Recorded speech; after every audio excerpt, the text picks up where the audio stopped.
J'ai intitulé cette vidéo « Monsieur Macron nous prend pour ce que nous ne sommes pas ». Monsieur Macron, dans l'extrait vidéo qui suit, vous êtes pris en flagrant délit de mensonge et de volonté délibérée de tromper les Français en défendant le système politique que vous osez appeler démocratie représentative. D'abord, comment osez-vous parler de démocratie, qui veut dire pouvoir kratos au peuple démos, quand à tous les niveaux territoriaux, leur bulletin mis dans l'urne, les citoyens ne peuvent plus reprendre la parole pendant 5 ou 6 ans pour décider de ce qui pourtant les regarde. Et cela, même si des promesses alléchantes inscrites dans le programme sont passées à la trappe. Pour n'en citer qu'une du vôtre, M. Macron, l'obligation d'un casier judiciaire vierge pour être candidat à une élection, alors que des centaines de professions ont cette obligation.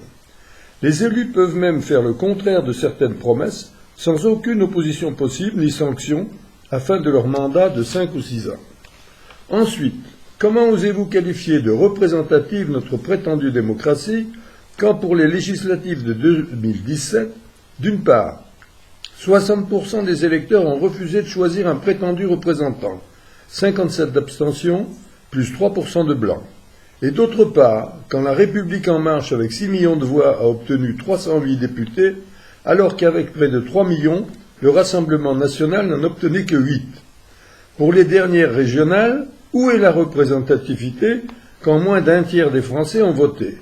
Quoi de plus logique pour beaucoup de citoyens que de refuser d'élire de prétendus représentants qu'ils ne pourront pas contrôler pendant 6 ans? Si on disait on peut créer un référendum d'initiative citoyenne qui chaque matin peut revenir sur ce que les parlementaires ont voté, là on tue la démocratie parlementaire.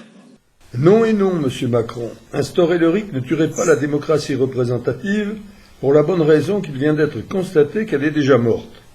Votre caricature du RIC décrivant des interventions citoyennes matinales journalières est particulièrement malvenue, puisqu'en Suisse, qui en dispose depuis 150 ans, nous venons de vérifier les chiffres sur les 10 dernières années, soit 2 quinquennats.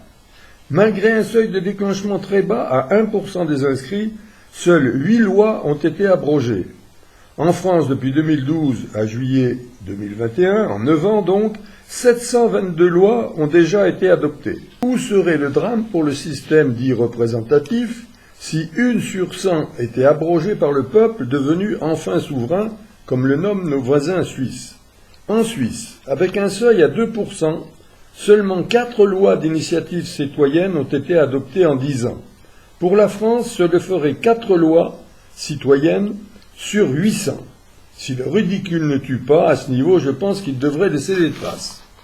Monsieur Macron, bien que vous étant présenté comme le champion de l'attribution aux citoyens de droits réels, vous avez toujours obstinément refusé de leur accorder le premier des droits dont ils devraient disposer dans une démocratie digne de ce nom.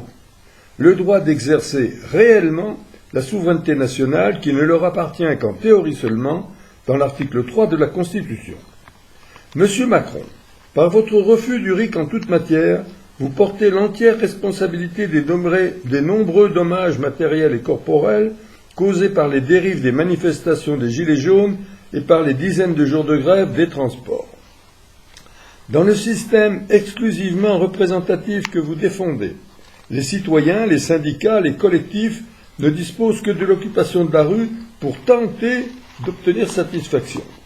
Dans la réelle démocratie que vous n'aurez pas instaurée, les citoyens et donc les syndicats disposeraient du RIC en toute matière, outil démocratique et efficace pour maîtriser leur destin collectif. Et cela dans la paix sociale que vous n'avez pas su préserver. Pour terminer sur une note optimiste, j'insisterai sur le fait qu'obtenir que l'initiative de la révision de la Constitution soit élargie aux citoyens suffirait à mettre fin à notre impuissance politique. Nous adopterions les institutions de notre choix. Je suis donc vraiment heureux d'annoncer à beaucoup et de rappeler à d'autres qu'une jeune candidate à la présidentielle, Clara Egger, a justement pour unique programme que le président élu lance avant les législatives un référendum sur le fondement de l'article 11 pour obtenir cette réforme fondamentale. Cette promesse de référendum serait bien tenue, car sinon, 2 mois après seulement, aux législatives, la sanction serait cataclysmique, car quelques 20 millions d'euros par an et au moins 300 fromages de députés sont donnés au parti du vainqueur. J'invite donc tous les démocrates à rejoindre Espoir RIC qui soutient ardemment Clara Heger. À bientôt.